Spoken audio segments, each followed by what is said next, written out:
Baik, Assalamualaikum warahmatullahi wabarakatuh.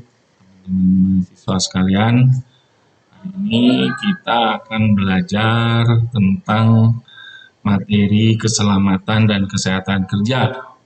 Untuk pertemuan pertama ini, saya diberi tugas oleh Prodi untuk mengampu mata kuliah ketiga.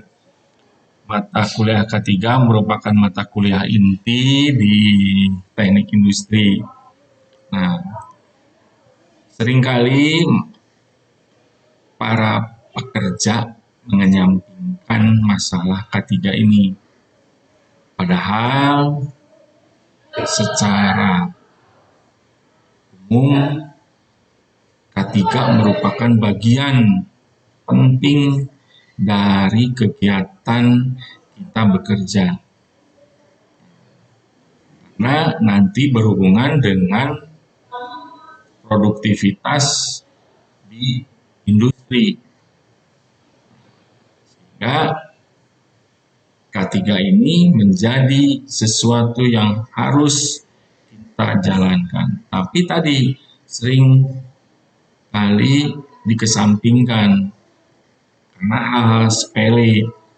Contoh seperti bagaimana penggunaan alat pelindung diri, sarung tangan, itu hal sepele tapi bisa menyebabkan sesuatu yang akibatnya fatal.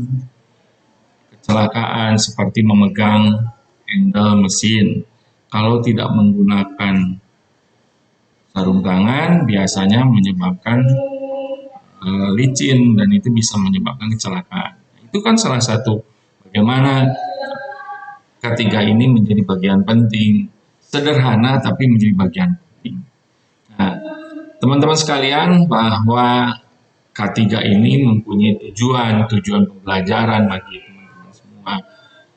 Yang pertama, mahasiswa memahami faktor yang menyebabkan kecelakaan kerja secara teknis. Kemudian mahasiswa memahami faktor yang menyebabkan kecelakaan kerja secara non-teknis. Kemudian mahasiswa memahami faktor yang menyebabkan kecelakaan kerja secara lingkungan. Nah, teman-teman sekalian, tata tertib di kuliah ada di mata kuliah ini seperti batas keterlambatan mahasiswa maksimal 10 menit. Mahasiswa dilarang mengaktifkan HP atau smartphone selama perkuliahan. Mahasiswa dilarang berbicara, berdiskusi dengan rekan dalam ruangan di luar materi yang dibahas. Kemudian mahasiswa yang akan bertanya diminta untuk mengangkat tangan terlebih dahulu dan harus aktif. Sedangkan untuk penilaian akhir, bobot keaktifan itu ada 10%, tugas 20%, UTS 30%, dan UAS 40%. Sehingga saya akan memberikan penilaian itu seobjektif mungkin. Dan materi-materinya sesuai dengan apa yang ada di RPS. Nah, teman-teman boleh menggunakan referensi. Apa yang sudah saya berikan, itu ada kurang lebih 4. Anda boleh mengambil referensi selain yang 4 ini. Karena banyak sekali referensi yang bisa digunakan, terutama untuk kegiatan konstruksi, malah lebih banyak dibandingkan referensinya. Nah, teman-teman, kalau kita berbicara masalah K3, maka kita berbicara masalah tentang bagaimana keselamatan kita terjamin oleh perusahaan. Dan yang pertama kita harus ketahui adalah lambang dari K3 ini harus dipahami betul.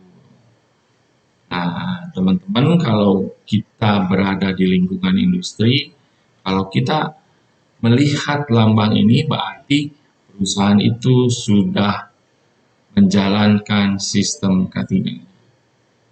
Nah, kalau sudah menjalankan sistem K3, minimal lambang ini diketahui maknanya. Seperti makna tanda palang di tengah ini adalah bebas dari kecelakaan dan penyakit akibat kerja. Roda gigi adalah bekerja dengan kesegaran jasmani dan rohani. Warna putih ini adalah bersih dan suci. Sedangkan arti atau makna warna hijau sendiri adalah selamat, sehat, dan sejahtera. Sedangkan arti atau makna dari 11 gerigi roda adalah 11 bab Undang-Undang Nomor 1 Tahun 70 tentang keselamatan kerja.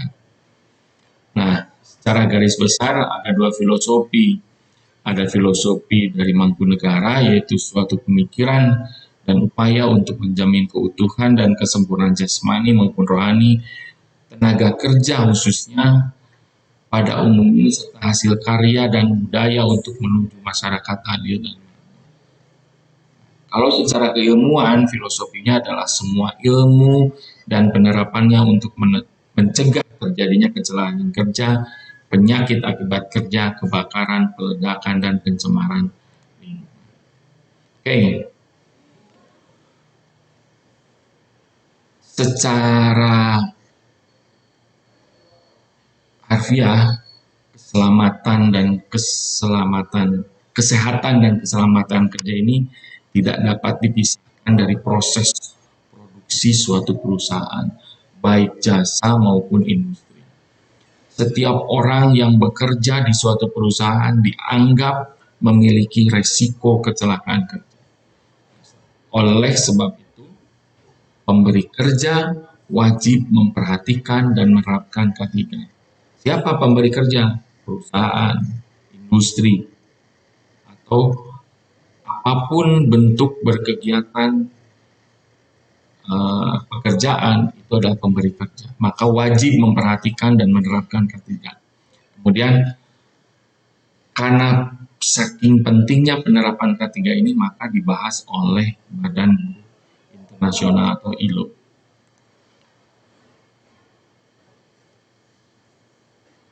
Di kita, di Indonesia, banyak dasar hukum yang menyangkut tentang K3. Undang-Undang Nomor 1 Tahun 70. Ada Permenaker Nomor 5 Tahun 96 tentang sistem manajemen K3. Ada Permenaker Nomor 4 Tahun 87 tentang panitia pembina keselamatan dan kesehatan kerja. Itu semua lengkap. Sanksinya ada, kemudian apa yang harus dilakukan, semua ada. Sehingga muncullah dari apa sih yang disebut dengan K3 ini. Dari dasar hukum tersebut muncul pengertiannya, apa sih sebetulnya K3 ini. K3 adalah perlindungan yang wajib diberikan oleh pihak pemberi kerja kepada karyawannya. Perlindungan yang wajib diberikan oleh industri kepada karyawannya. Perlindungan kerja yang wajib diberikan oleh semua kegiatan yang sifatnya pekerjaan kepada karyawan. Konstruksi, di rumah sakit, semua wajib memberikan perlindungan K3 terhadap karyawan. Dalam situs Prodi Oki dijelaskan K3 merupakan salah satu upaya untuk menciptakan tempat kerja yang aman, sehat, bebas dari pencemaran lingkungan, sehingga dapat mengurangi dan atau bebas dari kecelakaan kerja dan penyakit akibat sehingga dapat meningkatkan efisiensi dan produktivitas. Oke, selanjutnya tujuan penerapan K3. Tujuan penerapan K3 ini tidak langsung seperti itu, tidak, tapi ada proses. Nah, prosesnya seperti apa? Setiap pegawai menjabat jaminan keselamatan kesehatan kerja, baik secara fisik, sosial, dan psikologis. Kemudian perlengkapan dan peralatan kerja bisa digunakan sebaik mungkin dan selektif mungkin.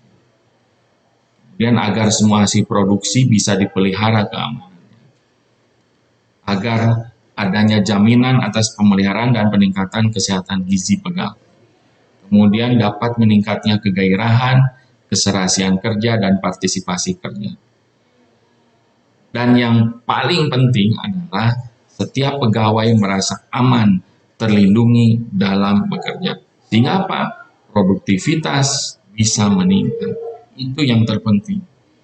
Karena kalau sudah terjadi kecelakaan, maka yang terjadi adalah penurunan produktivitas, biaya keluar, dan segala macam. Maka yang harus dilakukan adalah penerapan K3 yang sebaik. Faktor-faktor penyebab kecelakaan kerja itu bisa fisik, mental, sosial. Beban yang begitu besar, misalnya fisik, itu bisa mengakibatkan kecelakaan kerja. Mental yang buruk juga bisa menyebabkan kecelakaan kerja, maupun keadaan sosial. Kemudian kapasitas kerja yang berlebih juga bisa mengakibatkan kecelakaan kerja.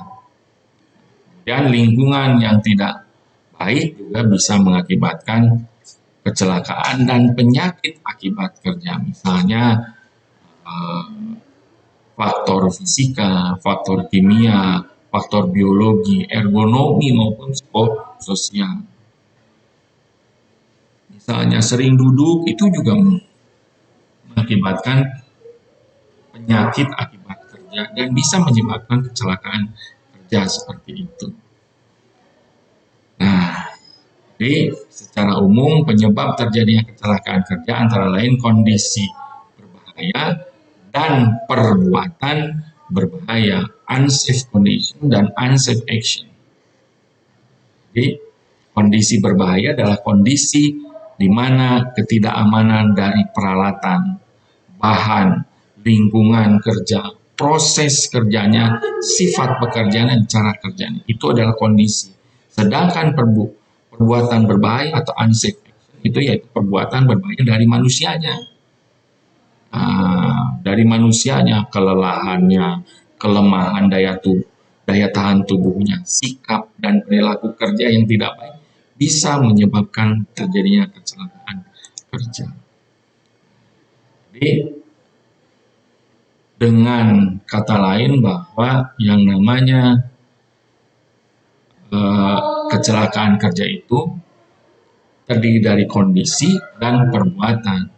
Kondisi adalah lingkungan sekitar, perbuatan adalah terdiri dari manusianya, humannya. Nah, disitulah yang harus kita telaah. Sehingga kalau K3 ini bisa dijalankan dengan baik, maka unsafe condition dan unsafe action-nya bisa diproses secara maksimal.